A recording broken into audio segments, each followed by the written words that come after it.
It was a muggy summer afternoon, the kind of day when the heat seems to blur the vision and people walk more slowly, trying to avoid the suffocating hot air that mixes with car smoke. Vina, after another exhausting day at the office, was returning home. She wore her favorite dress, comfortable and simple, and her headphones played calm music, trying to drive away the accumulated stress. I walked alone through the almost empty streets, the low sun dyeing the sky with orange tones. She was about to cross a quiet street when the shrill sound of a siren shook her out of her calm. The disturbing noise seemed to come out of nowhere. She looked around, confused, until she saw the police car stop in front of her. 2 police officers were inside, but only one came out. It was Sergeant Rodrigo, a burly man with a rough face, whose eyes betrayed a tiredness tempered with contempt. He was known in the neighborhood, but not for good reasons. He had gained fame for brutally approaching young black men, always with the excuse of suspicion. In fact, his prejudice was clear. He approached Vina with firm and determined steps, his hand resting on her waist near the belt where the gun was located. "You!" There he shouted, interrupting the music filling Vina's ears. "Where are you going?" Vina, surprised, stopped immediately. She removed one of her headphones and looked at the police officer, trying to understand the reason for the approach. "I'm going home, sir." "Is there a problem?" His voice was calm, although he could feel a chill run down his spine. The policeman's gaze wasn't friendly, and she knew something was wrong. "Documents," he demanded, without explaining why. The tone of his voice was full of authority, but it also carried an arrogance that Vina couldn't help but notice. Vina frowned.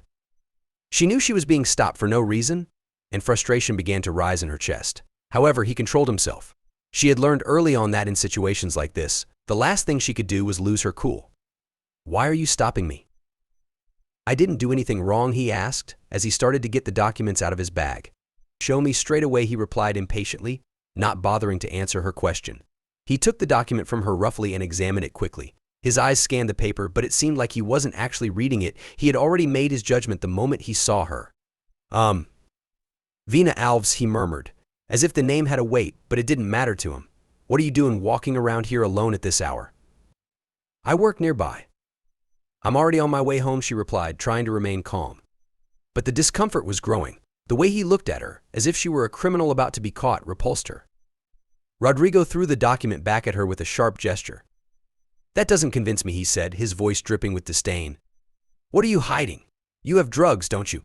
People like you always have something." The explicit prejudice in those words made something click inside Vina. His heart beat faster, not just in fear but in outrage. "This is abuse," she exclaimed, unable to contain her anger any longer. "I'm not hiding anything. I'm not a criminal. I know my rights." Rodrigo, realizing that his authority was being challenged, took a step towards her, his body overcome by a mixture of anger and wounded pride. He reached out and grabbed Vina's arm tightly, twisting it as he pushed her against the nearest wall. "You have no right to question me," he hissed, his breath hot in her ear. "You will learn to respect the police." The pain in Vina's arm was instantaneous, but what hit her hardest was fear. She was alone, being brutalized by a man with a gun, and no one around to help her. For a second he thought about shouting, but his words caught in his throat. His legs were shaky and his mind started spinning, trying to find a way out. It was then that a firm, clear voice broke through the sound of traffic in the distance. "Let her go. Now." Rodrigo froze. Slowly he turned his head towards the voice and saw a man walking towards him. He was tall, well-dressed, and had a serious countenance. Jake, Vina's older brother, was walking with quick, purposeful steps. His eyes glowed with suppressed anger, but his voice was firm and controlled. "I said, let go of my sister," Jake repeated, now just a few feet away. As he approached, the tension in the air became palpable. Rodrigo, not completely understanding what was happening, let go of Vina's arm, but took a step back, still confused. "What's going on here?" asked Rodrigo, trying to maintain authority, although his voice shook slightly. "You know damn well what's going on," Jake replied, moving even closer. He looked at the state of Vina, who was holding her injured arm, tears almost visible in her eyes, and then turned his gaze to the police officer. "You are abusing your authority. This is racism and police violence, and I will make sure you pay for it." Rodrigo gave a short, nervous laugh. "Racism? I'm just doing my job." "Doing your job," Jake laughed, but his laugh was filled with contempt. "You stopped my sister for no reason, attacked her for no reason, and you think that's your job? You made a serious mistake, Sergeant." Rodrigo, still trying to process the situation, looked from Vina to Jake, confused. "And who the hell do you think you are to tell me what to do?" Jake moved even closer, coming face to face with the officer. "I'm a lawyer. And, most importantly, I'm her brother. and I'm going to make sure the whole world knows what you just did." It was only at that moment that the penny dropped for Rodrigo. The name Jake Alves echoed in his mind. He had already heard of that lawyer. Jake was known for prosecuting corrupt and racist police officers, was a respected figure in his community, and his name appeared frequently in the media. Rodrigo's face turned pale. I didn't know she was your sister," he began to stutter, trying to regain control of the situation. "I was just making a routine approach. It's not about who she is to me," Jake replied, his voice firm. "This is about who she is. She is a woman with rights, a citizen who you attacked for no reason, and that is unacceptable. Your approach was anything but routine, it was racist, it was abusive, and you will pay for it." The police officer's fatal mistake. Rodrigo was now completely terrified. His arrogance was gone, and all that was left was regret.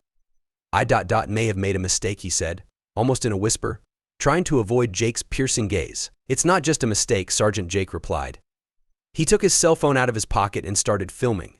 "This is abuse of power, racism, and violence, and you will be held accountable." Vina, who was still recovering from the shock, felt a wave of relief when she saw her brother there, fighting for her. But he also felt anger, a deep anger at what he had just been through. "I knew that if it hadn't been for Jake, that officer could have gone even further."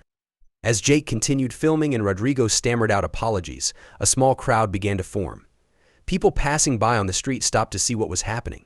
Some started recording too, and soon the police officer was surrounded by critical eyes and cameras pointed at him. Bitter regret. In the following days, the video recorded by Jake spread across social media. Within hours, it was being shared in human rights groups and making headlines. "Police attacks Black woman for no reason" was the title of several reports. Rodrigo was removed from his duties and soon afterwards fired.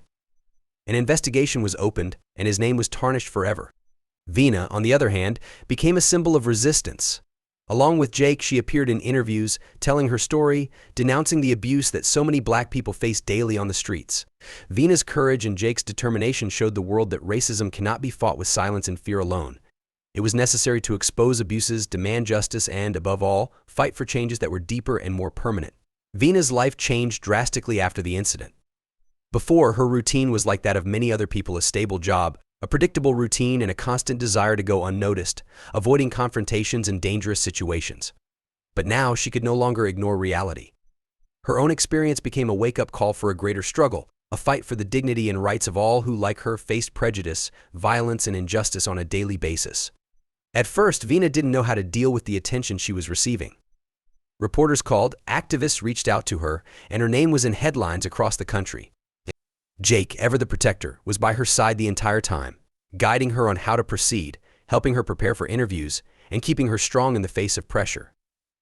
But inside, Vina felt a whirlwind of emotions: anger, fear, sadness, and, at the same time, a new determination began to blossom.